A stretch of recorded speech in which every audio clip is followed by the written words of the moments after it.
उद्धव ने बढ़ाई पवार और कांग्रेस की चिंता। 125 सीटों पर चुनाव लड़ने की तैयारी में शिवसेना।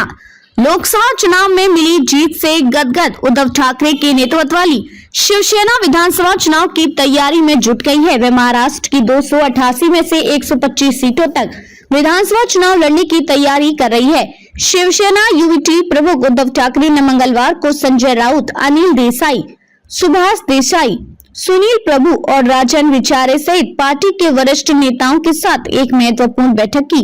इसमें प्रमुख विधानसभा क्षेत्रों में चुनाव लड़ने की रणनीति तैयार करने पर सहमति बनी। शिवसेना का यह दावा सहयोगी एनसीपी और कांग्रेस की चिंता बढ़ा सकती है।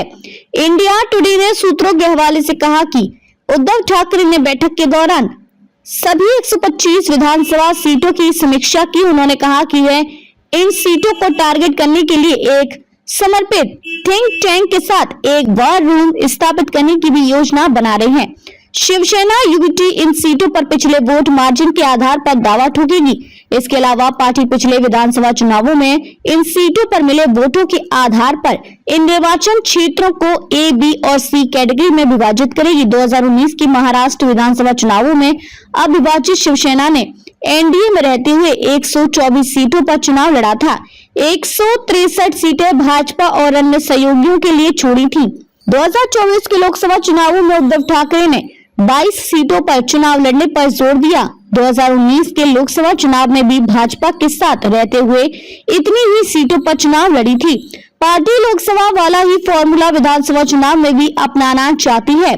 दिलचस्प बात यह है कि महाराष्ट्र कांग्रेस प्रमुख नाना पटोले ने पहले ही कहा था कि पार्टी हालिया लोकसभा चुनावों में एनडीए के प्रभावशाली प्रदर्शन के बाद आगामी विधानसभा चुनावों में 150 सीटों से कम पर समझौता नहीं करेगी। 2019 के महाराष्ट्र विधानसभा चुनावों में अविभाजित शिवसेना और राष्ट्रवादी कांग्रेस पार्टी एनसीपी ने क्रमशः 56 और 54 सीटें जीती, जबकि कांग्रेस को 44 सीटें मिली।